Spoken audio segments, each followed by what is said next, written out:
নমস্কার, @রণজিতে আপনাদের সবাইকে স্বাগত। আশা করি সবাই ভালো আছেন।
এই দেখুন, ট্র্যাভেরা গাড়ি এসে থামলো এবং প্রেজেন্ট দিতে এরা সবাই উপস্থিত। সায়ন্তকা থেকে শুরু করে এই যে ইচু চটিজাটা দেখুন, ওই অরিন্দম শীল বামেদের সময়ও যথারীতি বামেদের পাশেই ছিলেন, দোলন রায়, এবং এদেরকে আসতে হয়েছে।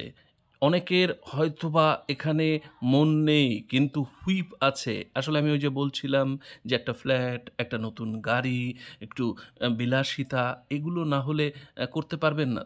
তো সেই কারণে তাদেরকে এইভাবে আসতে হচ্ছে এবং পরবর্তী সময় সেই দৃশ্য দেখাবো কিভাবে মমতা বন্দ্যোপাধ্যায়কে এই দেখুন একেবারে ভরতকল। এনার কিন্তু অরিজিন বাংলা নয়, কাশ্মীর, এবং নমস্কারটা করা দেখুন যে কোনো বাঙালিকে ফেল করে দেবেন।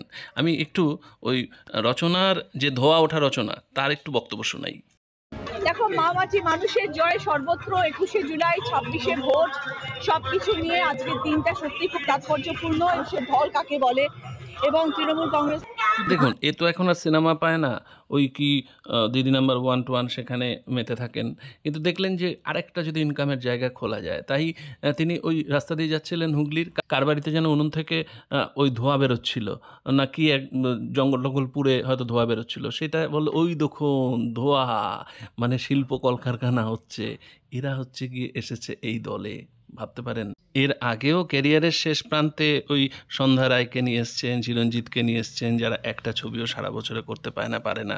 তো যাই হোক, এরপরে ওই যে হরলিক্স, আমাকে একটু হরলিক্স দেবে, আমি চেতে চেতে খাবো, তার একটু তোতলানি বক্তব্য শোনেন। কিন্তু খুব স্বাভাবিকভাবে বিজেপি বা অন্যান্য বিরোধী নেতারা যারা রয়েছে বা বিরোধী দলগুলো, তারা আজকের দিনটাই বেছে নিয়েছেন, কারণ তারা খুব ভালো মতো জানে আজকের দিন তারা যদি 21শে জুলাই পাল্টা কোনো সভা করতে পারেন, তাহলে হয়তো তাদের সময়টা মানুষের চর্চার মধ্যে আসবে। তা না হলে পরে কোনো রকম মানুষ ওটা নিয়ে কোনো রকমভাবে গুরুত্বই দেবে না। তো সুতরাং নিজেদের গুরুত্ব বাড়ানোর জন্য আজকে দিনটাকে বেছে নেওয়া। এরপরে শুনুন যে যেদিন ইনি তৃণমূলে যোগদান করলেন তার একদিন আগে পর্যন্ত তৃণমূলের সুপ্রিমোকে গালাগাল করেছেন বিমল চক্রবর্তী, চলচ্চিত্র শিল্পী। তাকে তৃণমূলের গুন্ডারা যেভাবে মারধর করেছে তার প্রতিবাদে, তারপরে সে কি বলছে একটু শুনুন। বিজেপি উত্তরকন্যা অভিযানে লোক খুঁজে পাচ্ছে না, আগামী 2026-এ ইলেকশনে বুথের এজেন্ট খুঁজে পাবে না, এবং তারপরে যখন বাংলার মা-মাটি মানুষের ম্যান্ডেট আসবে তখন নিজেদেরকে পশ্চিমবঙ্গের কোনো কোনায় খুঁজে পাবেন না। কাজে ইয়ে তো বাস ট্রেলার হ্যাঁ, पिक्चर अभी बाकी है। और ये बस वार्म अप है, खेला अभी बाकी। দেখুন ত্রিনা সাহা সম্পর্কে কিছু না বলাই ভালো। ইন্ডাস্ট্রিতে নতুন পা রেখেছে এবং এখানের প্যাঁচ-কাঁচ এখনও ঠিকভাবে বুঝে উঠতে পারেননি। তো হুইপটা কিছুতেই অগ্রাহ্য করতে পারবেন না এবং নিজের মতামত এখানে প্রয়োগ করার কোনো জায়গা নেই। আর অন্যদিকে দেবলীনা কুমার উনি হচ্ছে দেবাশিস কুমারের মেয়ে, সুতরাং তিনি আজন্ম তৃণমূল পরিবারেরই মেয়ে, সুতরাং তার সম্পর্কেও কিছু বলা নেই। কী বলছে শুনুন। 21 জুলাই তো প্রতিবারই আসা হয়। আই থিঙ্ক বছরে একটা দিন আমরা অপেক্ষা করে থাকি যে আমরা আসবো, সাপোর্ট করবো, প্রতিবার করে থাকি। আর সেটাই আমি আগেও আসতাম, এখন মানুষজন চেনে বলে আরো বুঝতে পারে যে আসছি, কিন্তু আমি বহু বছরই আসছি। অভিনেত্রী হিসেবে না বিধায়িকা কন্যা হিসেবে? আজকে এসছি অভিনেত্রী হিসেবে, আগে আসতাম বিধায়কের কন্যা হিসেবে। এইবার একটু এদের ব্যস্ততা দেখুন, কে কত আগের কে পায়ে পড়বে। এই যে ভরত কল, ওই যে দাঁড়িয়ে রয়েছে অরিন্দম শীল সুবোধ বালকের মতো, মানে কতটা নাম্বার নেবে এখান থেকে। ওই যে বাগচি দেখুন একেবারে যেন পড়ে যাচ্ছে। এই দৃশ্য দেখলে কে না, এই যে দেখুন কে না, মানে আমি বলছি যে এদের মানে লজ্জা শরমের মাথা খেয়েছে। এবার সবাইকে ডাকবেন জাতীয় সঙ্গীত গাওয়ার জন্য, যেরকম ওই প্রোডাক্ট ডেমনস্ট্রেশন করেন সেরকম, যে এরা এসেছিলেন একটু সবার সামনে, নিজেও বলছেনও যে সবাইকে একটু দেখান। তাদের ডেকে এনে জাতীয় সঙ্গীত করার জন্য অনুরোধ করব। দোলা ওদের একটু নিয়ে এসো, আস্তে করে এসো। শ্রাবন্তী এসো, সায়ন্তিকা এসো, এসো সোনামণি তোমরা এসো, লাভলি এসো, নিয়ে এসো শাওনি, সবাইকে নিয়ে এসো।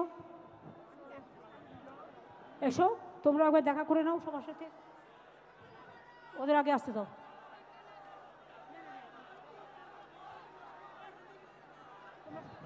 এক মিনিট চুপচাপ জনগণ মনে অধি দেশের প্রতি সম্মান জানিয়ে জাতীয় সঙ্গীত, এই সময়টা চলাফেরা করবেন না।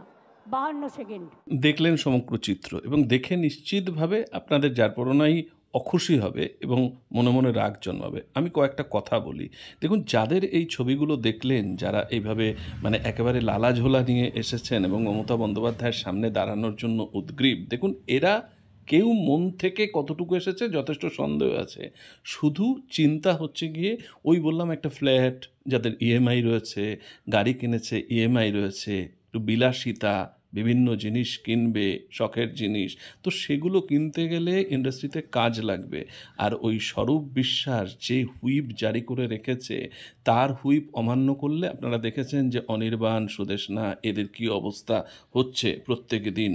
দেখুন এরা এই যে রিমঝিম মিত্র, রূপাঞ্জনা কিছুদিন আগেও বিজেপিতে গেছিল, বিজেপিতে গিয়ে দেখছে যে কোনো রকম তাদের কাজ চলে গেছে, নেই।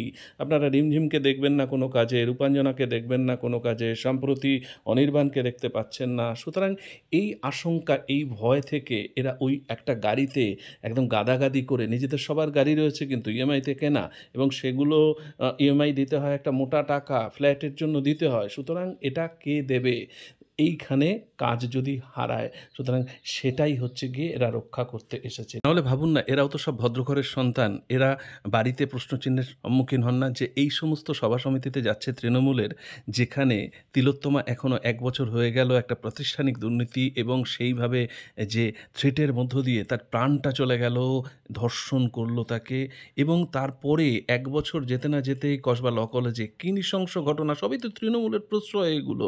আপনি এর আগে বকটুই, এর আগে আপনি সেই কাটোয়া, হাঁসখালি, এই সমস্ত ঘটনাগুলো তো চোখে আঙুল দিয়ে দেখিয়ে দিচ্ছে যে তৃণমূলের অরাজকতা কোথায়।